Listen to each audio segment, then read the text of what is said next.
Ganjar ngamuk, rela mati dalam pertempuran. Ini sudah tempur, jadi kita balik karena kalah saya nggak mau. Kita akan perang kalau perlu mati di dalam pertempuran ini. Sudah nggak ada pedulinya. Jadi biar kita tidak pernah mundur pada soal-soal semacam ini. Pemimpin itu menurut saya ke depan ini adalah pemimpin yang memang ada di lapangan, bukan ada di sosmed.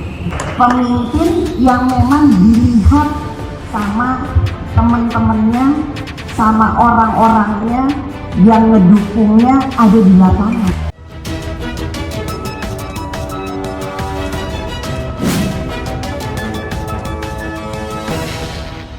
Dalam pusat tapi kurang ajar ini. Makanya aku salah tuh bener ini. Buka itu malah sih. Kasih semua buka. Apa di sini? Hai. Kamu nggak seneng kan nanya Jelas. lo ini lo uang ini lo mas Ya, ini jelas. bisa kan ngurusin saya pokoknya seluruh sekarang yang ada di sini tidak boleh bawa nama saya. Ganjar ngamuk, rela mati dalam pertempuran. Ini sudah tempur, jadi kita balik karena kalah saya nggak mau. Kita akan perang kalau perlu mati di dalam pertempuran ini.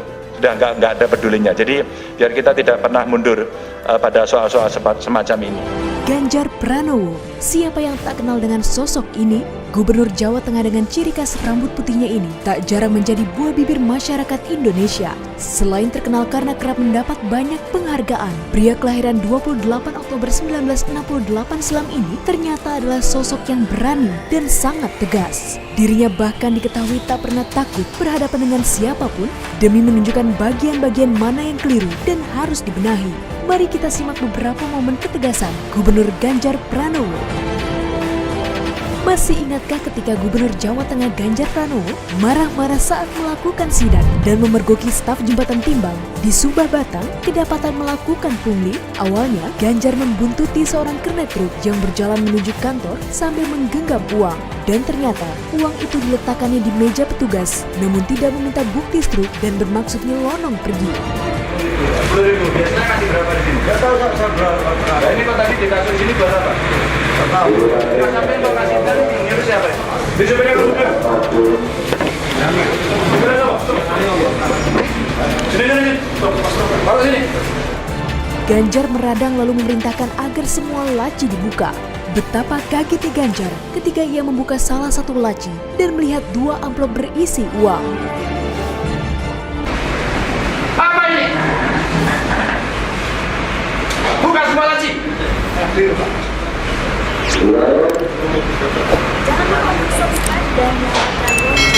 Kamu di telepon ke kepala dinas nggak?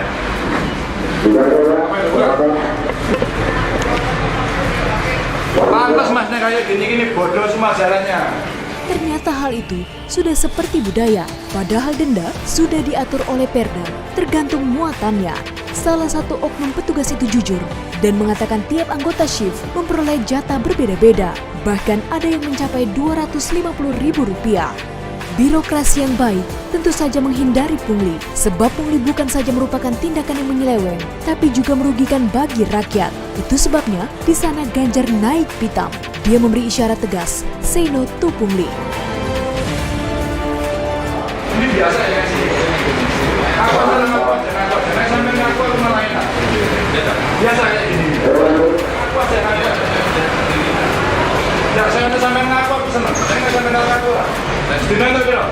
Untuk perda ini mantap. Kalau rasa perda itu loh, sing batin amplop menuju mau.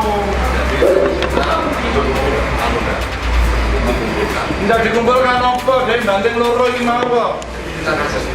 Nggak nganti stroke apa, dia ini terus maju kok mas.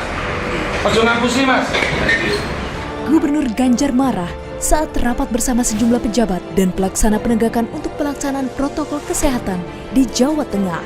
Saat rapat, Gubernur Ganjar mendengar ada sejumlah pihak yang mempertanyakan honor petugas. Operasinya apakah harus pakai duit atau tidak pakai duit? Saya khawatir dalam kondisi kedaruratan orang masih bicara honor. Meskipun kita tidak mengabaikan soal itu ya. Tapi nek nyambut gawe ning ngenteni honor digiyepok ae kok. Ganjar geram, Rapat pun berubah menjadi tegang. Tak main-main, orang nomor 1 di Jawa Tengah ini kemudian siap mengucurkan dana pribadinya untuk membantu.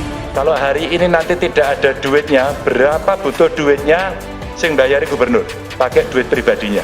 Jadi jangan sampai ada yang lain, ya. Dan nanti jenengan boleh tanya kepada saya langsung, Pak Ganjar, kita butuh duit segini. Kok sing golek ke aku? Dan saya siap nyumbang duit pribadi. Baginya, jangan pernah meragukan komitmen yang telah dibuat.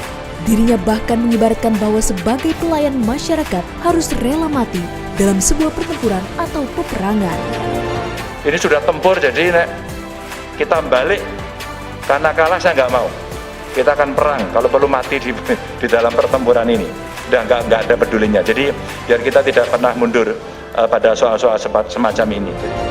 Gubernur Ganjar marah-marah ketika melihat kemacetan lalu lintas di Jalan Raya Sayung arah Semarang tahun 2015 silam. Pasalnya, kemacetan sudah mengular panjang, tapi tidak terlihat satupun petugas yang turun mengatur jalan. Ganjar yang ikut terjebak kemacetan meminta mobil patwal yang mengawalnya untuk kontraflow atau melawan arus. Saat tiba di ujung kemacetan, ternyata ada rop yang menggenangi sebagian ruas jalan.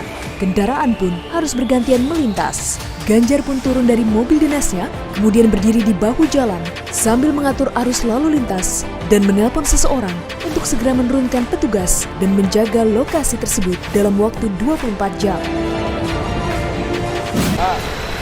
Petugas belum ditaruh ya Pak? Enggak ada Pak, sekarang saya ada di sini, di depan Politron, di batas wilayah. Maksudnya ada di situ. Kalau hari ini ditaruh petugas di sini, maka itu bisa ditarik. Maka bisa ditarik Pak. Kalau ini petugasnya nggak ada Pak, dikirim sekarang Pak. Sekarang, ini kalau nggak ada. Nggak ada. Pasang di sini 24 jam. Pasang 24 jam, pasang CCTV di sini agar bisa keluar. Kalau nggak bisa, Pak, itu nantinya panjang. Ada 2,5. Ya. Oke, sekarang dikirim Pak, saya tunggu di sini. Ayo, fotonya menggo, ayo. Tak hanya itu, ia juga menghampiri salah satu warga yang ada di lokasi tersebut. Kepada warga itu, Gubernur meminta agar melaporkan kepadanya apabila ada kemacetan akibat rop dan tidak ada petugas yang jaga. Nanti kalau jenengan ada seperti ini macet, jenengan kontak ini. Pak Gub macet. Ayo nomor jenengan aja. Iya betul. Ini langsung dilapor. Oke, nanti nek ra iso ben aku sing mudhun, nggih. Iya. Ganjar marah ketika mengetahui namanya dimanfaatkan oknum biro jasa sekaligus lembaga swadaya masyarakat untuk mencari kemudahan dalam mengurus perizinan di Dinas Penanaman Modal dan Pelayanan Terpadu Satu Pintu. Saat itu, Ganjar menemukan adanya 2 orang yang mengeluhkan sulitnya mengurus perizinan. Ayah satu anak ini kemudian meminta salah satu pegawai untuk menelpon call center pusat perizinan. Ternyata persoalan ada pada pengajuan perusahaan terkait kepengurusan yang belum lengkap. Enggak, masih belum. Ngaku ya? Mesti belum. Belum apa sudah? Masih belum. Belum aku rasa izin. Itu kenapa dia macet? Jadi nanti kalau perlu Pak Darmin tak telepon. Masalah semakin pelik ketika dirinya mengetahui bahwa 2 oknum tersebut mencatut nama Ganjar untuk mendapatkan pelayanan yang berbeda. Bahkan mereka mengaku sebagai LSM, juga wartawan. Setelah menginterogasi keduanya, Ganjar kemudian menginstruksikan kepada seluruh pegawai bahwa dirinya tak pernah mengirim orang untuk mengurus izin. Kamu nggak seneng kan angin? Dikasih. Lo ini lo, uang ini lo mas. Gini Mas. Merasa. Pokoknya kalau ada nama Bapak Gubernur tidak. Ya, kalau Gubernur perintahnya Gubernur sendiri nanti lewat Bu Ratna.